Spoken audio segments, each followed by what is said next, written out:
वो प्रचार महोदय, निर्णायक गण, मेरे मार्गदर्शक गुरुजन व साथियों, मैं शारद पाटिल आज के विषय के विपक्ष में अपने विचार लेकर प्रस्तुत हूँ। मेरे प्रतिद्वंदी मित्र, जिस देश में सड़क से ताजा करते हैं, जल की समस्या, महंगाई की समस्या, युवा बेरोजगार हो, उस देश में प्रगति की कितनी जरूरत है।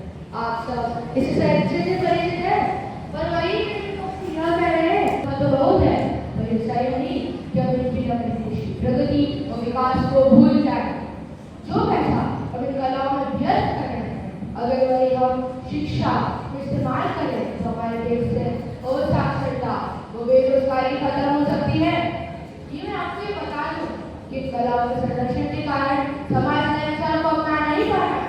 अगर हम देश के युवाओं को प्रगति व तकनीक की ओर मोड़े तो हमारे देश भविष्य में आसमान छू सकता है। ये कलाओं का संरक्षण बंधन और समय की बर्बादी ही है। आधुनिक अर्थव्यवस्था में इनका कोई महत्वपूर्ण योगदान नहीं है। अगर हम देश की स्वास्थ्य, शिक्षा व बुनियादी ढांचे पर निवेश करें तो हमारे देश विकसित देशों की पंक्ति में प्रथम रह सकता है। यह पारंपरिक कलाएं आज की जीवन शैली से मैच नहीं करती। आज की पीढ़ी को डिजिटल व आधुनिक मनोरंजन में अधिक दिलचस्पी है।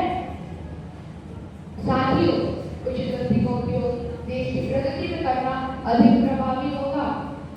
ये कला और संरक्षण उन्नति और प्रगति में रुकावट का ही काम कर रहा है। जहाँ प्रगतिशील परियोजनाओं के लिए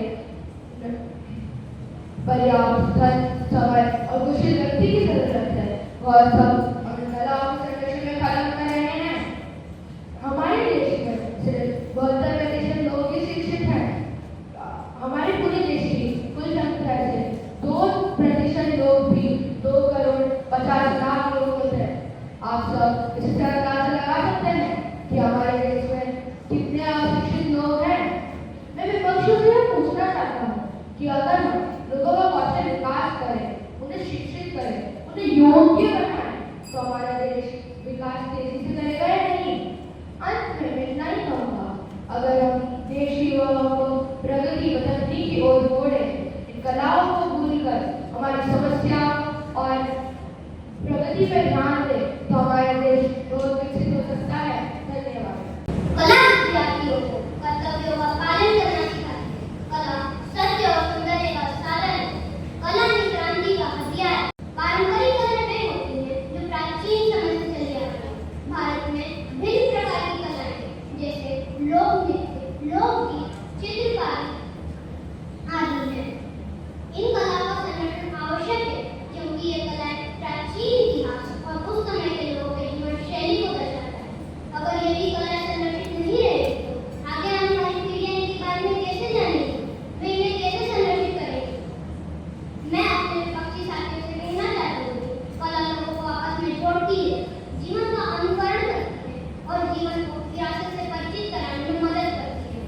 इनका संरक्षण करना न केवल भारत के इतिहास का संरक्षण, अपितु ये हमारी जड़ों का भी याद कराता है। हमारे अनुच्छेद 29 और 30 में देखने को मिल सकता है। भारत में हस्तकला को प्रधानमंत्री बढ़ावा देते हैं और उन्होंने इस मुहिम को मेक इन